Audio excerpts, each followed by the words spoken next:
Bonjour à toutes et à tous et bienvenue dans ce tutoriel concernant Logic Pro 10. Alors aujourd'hui je vais vous apprendre à utiliser la table des temps pour trouver le tempo instantané d'un morceau. Alors je tiens à vous préciser que une fois de plus la vidéo va être un petit peu longue, mais je vous montre vraiment de A à Z avec mes astuces et mes remarques pour maîtriser totalement la technique de table des temps. Je trouve ça nettement plus intéressant de guider une espèce de travail pratique plutôt que de vous balancer comme ça et rapidement des tas de manipulations dont vous ne connaîtrez pas forcément le sens. Alors quand on parle de tempo instantané ici, ça va être de détecter les variations de tempo et de l'appliquer à la table des temps. C'est-à-dire de ne pas avoir un tempo fixe. On va pas se servir de l'outil de détection de tempo pour vous le rappeler qui se trouve dans édition, tempo et détecter le tempo de la région sélectionnée parce que tout simplement on n'arrive pas à avoir une bonne précision. C'est-à-dire qu'en fait Logic va être capable de vous calculer un tempo instantané en fonction des attaques de notes qu'il aura détectées, mais ça va pas correspondre au début de notre mesure. En fait la note va pas être calée au bon endroit dans la mesure, si on imaginait ça comme une partition. Premièrement, ce qu'on va faire, comme je vous l'ai toujours conseillé jusque-là, et on va pas changer nos habitudes, c'est créer une alternative pour être sûr de ne pas modifier notre mix en destructif. Alors, première chose, donc, je vais dans Fichier, Alternative, Nouvelle alternative, et là je vais l'appeler, par exemple, dièse table des temps. Voilà. Donc je vais déjà commencer par masquer mes automations en appuyant sur la touche A. Je retire la table de mixage en appuyant sur X et l'inspecteur en appuyant sur I. On y voit déjà plus clair. Et pour caler mon tempo, je vais me baser sur la piste de guitare. Donc l'intérêt de tout ça, c'est de pouvoir rajouter du MIDI par-dessus et de caler ces notes MIDI sur la grille au lieu de les caler un peu n'importe où pour que ça corresponde à notre piste son.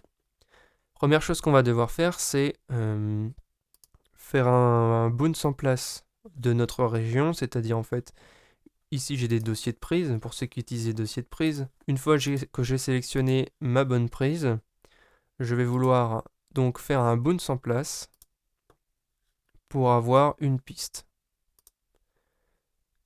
Donc voilà, il est en train de faire le bounce de la région.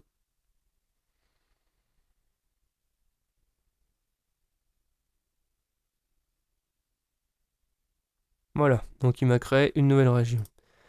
C'est vrai que j'aurais pu ne pas cocher muet parce qu'en réalité je vais pas me servir de cette bande son comme piste son, je vais juste m'en servir comme repère. En fait c'est une façon de ne pas travailler en destructif, quoi qu'il arrive je ne toucherai pas à mes autres pistes. D'ailleurs celle-là je vais même la remonter, je fais attention de ne pas la déplacer hein. D'ailleurs je vais la verrouiller, voilà comme ça je peux plus la déplacer quoi qu'il arrive, elle reviendra à sa place. Ce que je vais faire, c'est je vais activer le flex, voilà, pour faire l'analyse des transients, c'est-à-dire que Logic détecte les débuts et les fins de notes. Et ensuite, dans l'inspecteur, je vais désactiver le flex. Alors ça, c'est une vieille habitude que j'ai des anciennes versions de Logic parce qu'il y avait un bug quand on faisait la table des temps.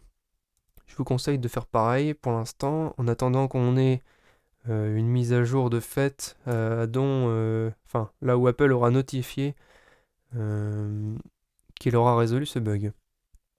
Donc maintenant ce qu'on va faire, c'est qu'on va faire toujours en sélectionnant la région qui va nous servir à caler notre projet, tempo, et ici afficher la piste table des temps. Alors je vous explique brièvement comment ça se passe cet outil. En fait, chaque barre verticale correspond à une attaque de notes détectée par Logic. On va se servir de ça pour placer ces notes sur les débuts de mesure. Alors, ça impose de savoir combien on a de notes par mesure. Donc ici, mon projet est paramétré en 4-4. Si vous avez la vue standard, ça doit être celle-ci.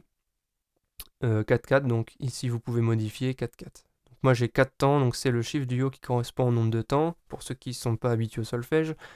Donc on va se servir de ça. 4 temps par mesure, c'est une donnée importante pour nous, puisque ça va nous permettre de placer nos notes au bon endroit. Je commence par la toute première note, ici. Voilà. Donc vous avez vu un peu la manipulation que j'ai faite.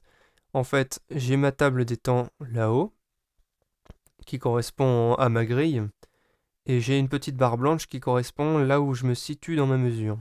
Donc si je veux placer quelque chose sur la mesure 13, je clique, je glisse vers la note détectée par Logic et je relâche. Vous constatez que tout le projet bouge, et c'est justement ce qu'on veut. Parce qu'évidemment, on ne veut pas décaler toutes les pistes les unes par rapport aux autres. Alors faites bien attention que vous n'ayez pas des suivis de tempo ou des choses comme ça dans l'inspecteur, sinon vous risquez d'avoir des sacrés problèmes.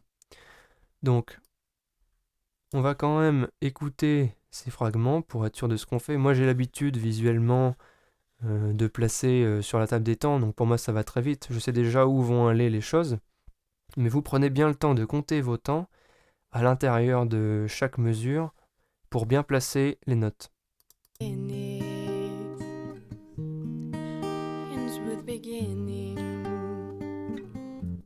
Alors, ce que je vais faire déjà, c'est ne mettre que la piste de guitare, comme ça on va bien discerner ce qu'on entend, et je vais activer le métronome. Pour ça, je vous rappelle, touche K.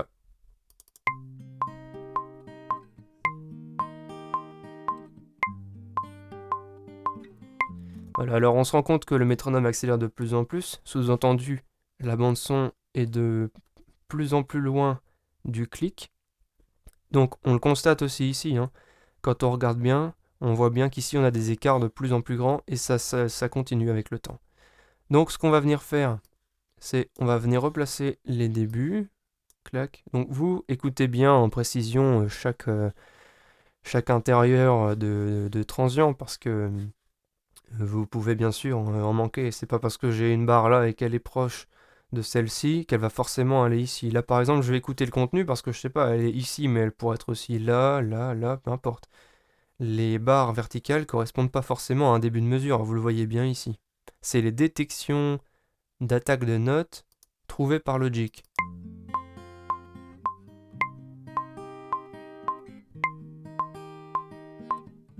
Bon là en l'occurrence ça correspond bien. Clac.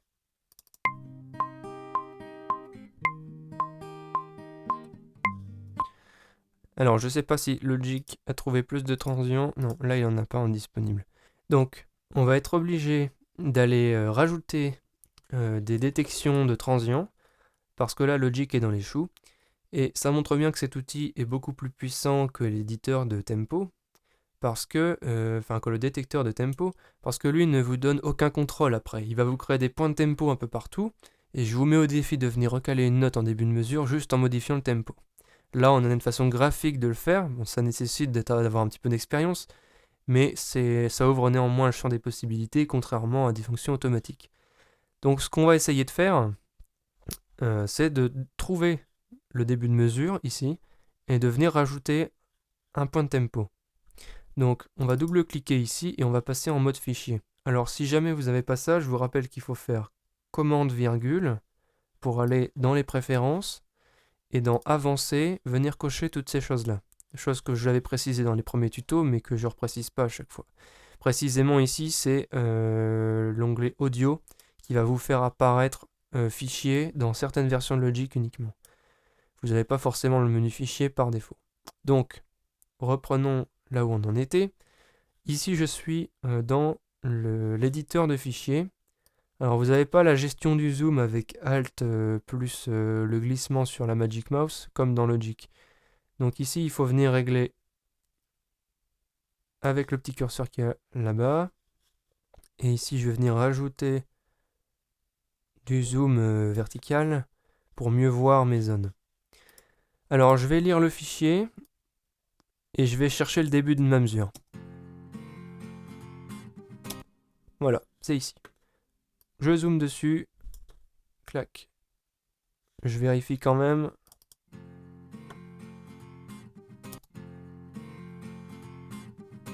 c'est bien ça. Donc ici est le point que je veux rajouter.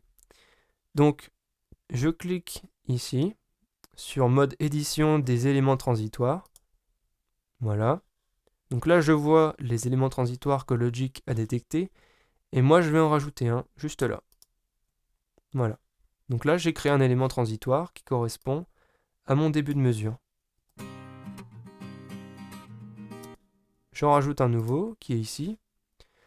Et là-haut, dans mon éditeur, je vois que mes éléments transitoires ont été rajoutés. Donc je vais maintenant pouvoir recaler mon tempo. Ici. Et ici.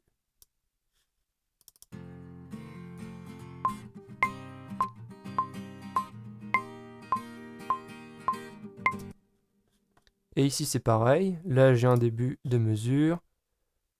Je le rajoute. Clac.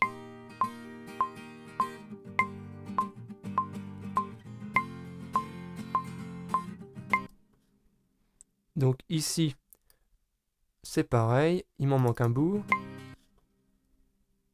Hop, je viens le placer. Clac.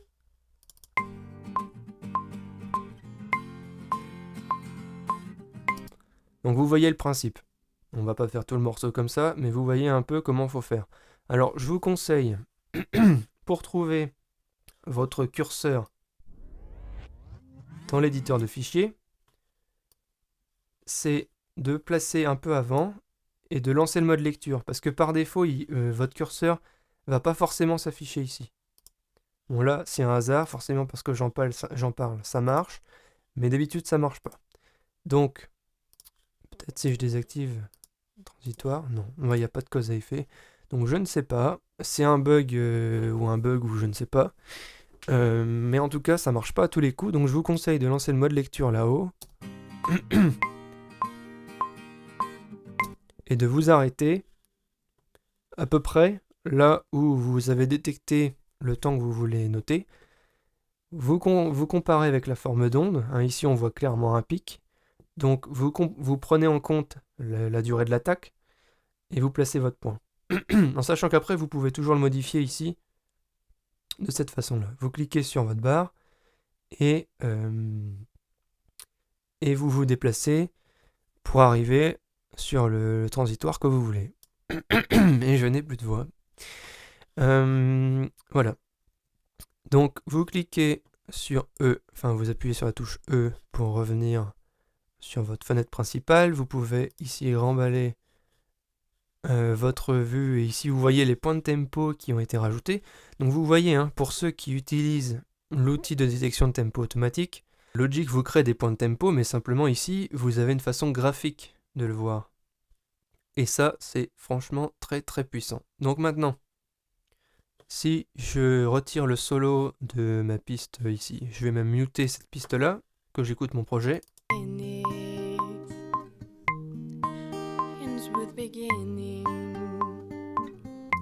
Tout est synchronisé sur le tempo.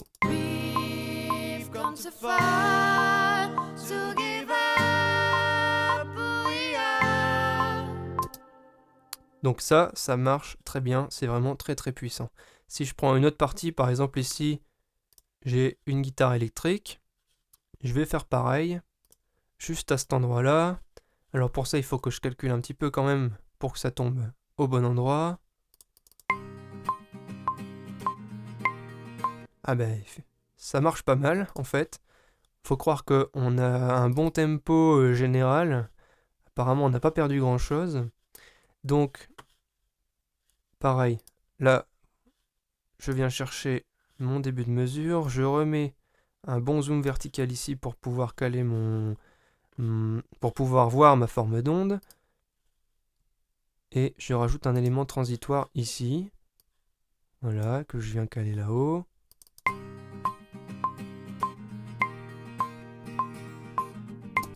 Paf.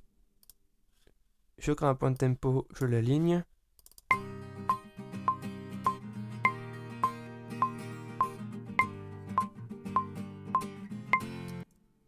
Tac.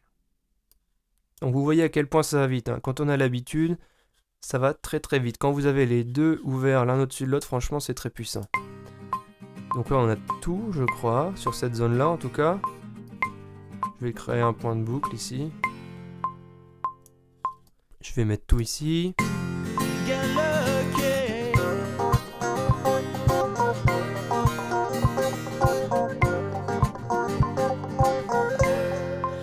Alors, vous entendez qu'ici on a un kick de grosse caisse. Et vous allez vous rendre compte que maintenant, il est parfaitement aligné sur la grille. Donc là maintenant qu'on a synchronisé notre tempo ici, eh ben on va pouvoir ajouter ce qu'on veut. Donc par exemple, si je voulais mettre un drummer pour ajouter une batterie, eh ben je pourrais tout à fait le faire. Donc là, je supprime ça, je viens me mettre ici. Si vous n'avez pas le crayon, vous mettez l'outil crayon sur le clic droit et vous faites commande clic ici pour créer un drummer et il va être parfaitement synchronisé sur votre bande son.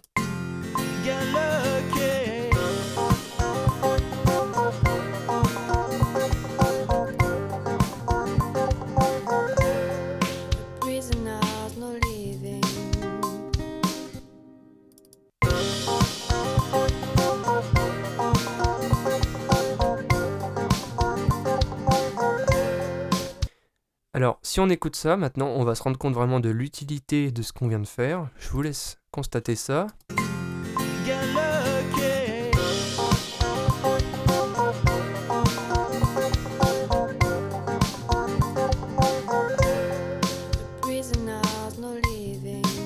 Voilà. Qu'est-ce qui se passe ici? C'est le gros band. Donc là, ça ne va pas du tout. Et c'est là qu'on se rend compte vraiment de l'utilité de la table des temps. Parce que cette partie-là, on n'a pas réglé le tempo. En fait, dans ce morceau, le tempo est variable.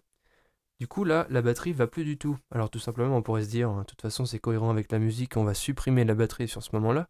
Mais nous, là, pour l'exercice, on va vouloir garder cette batterie. Et c'est là que ça va commencer à devenir vraiment très intéressant. Donc, je remets en solo ma piste, et je vais rouvrir la table des temps avec édition, tempo, afficher la piste table des temps. Et là, on va vouloir venir resynchroniser ce passage. Ça va pas être le plus facile, je le conçois.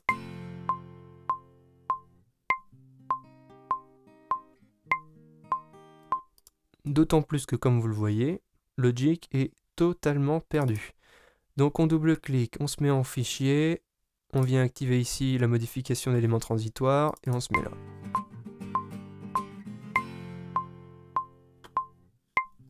Alors là, il va nous falloir du niveau de zoom, parce qu'on n'a aucun signal. C'est fait exprès, hein, bien sûr. Il faut de la dynamique dans le morceau, donc c'est normal que le niveau soit faible, et je vous rappelle que ce n'est qu'une piste de guitare, et on avait plusieurs pistes de guitare, et en plus, on l'a normalisé pour créer le bounce en place. Donc, notre élément transitoire, il est ici, il n'y a pas de doute. On vient le mettre sur la mesure, paf. Ça c'est fait.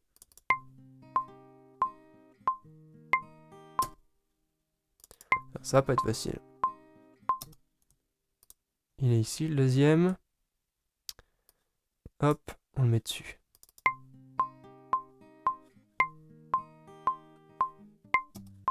On en a un autre là.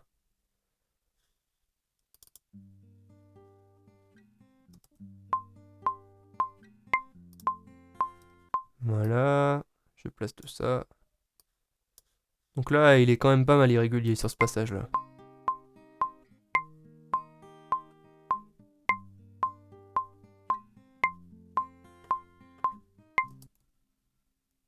Clac.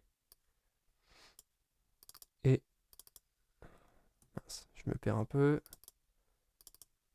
Tac, tac. Voilà. Donc là, on a calé tout ça. Voilà, donc nous on va utiliser juste ça, vous voyez bien le principe. Je ferme ça, voilà, on voit bien la modification de tempo. Voilà, et maintenant on va écouter ce que ça donne.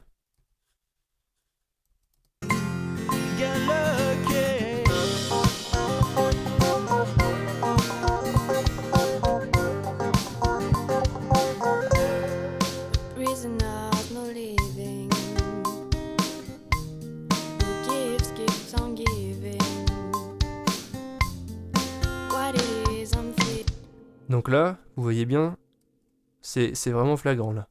Là, forcément, ici on a un décrescendo, donc là, la batterie elle fait vraiment mal aux oreilles, quoi. Elle est vraiment révélatrice en plus des changements de tempo. Donc c'est là que ça devient intéressant, parce qu'on peut réorchestrer différemment et jouer avec ça. Donc ici, ce qu'on va venir faire, c'est qu'on va la couper.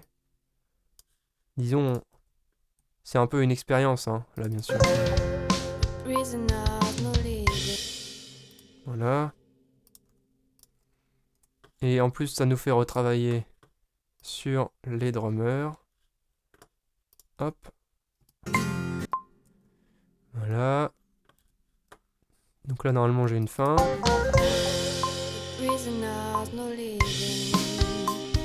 Voilà. Donc, vous avez vu comment j'ai fait, hein. Je vous rappelle les raccourcis clavier. Commande T pour couper une région. Donc, je vous rappelle que là, j'ai une région qui était plus grande.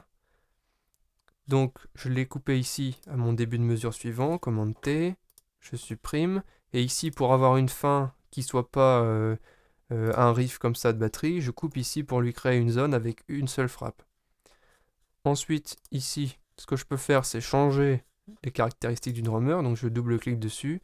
Et là, admettons, je vais mettre que des percussions. Hop. Par exemple.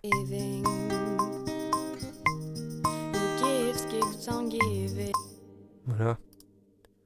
Par exemple. Je rajoute un petit point d'automation. Parce qu'on n'est plus à ça près. Hop, je désactive le tempo et enfin le métronome et on réécoute ça.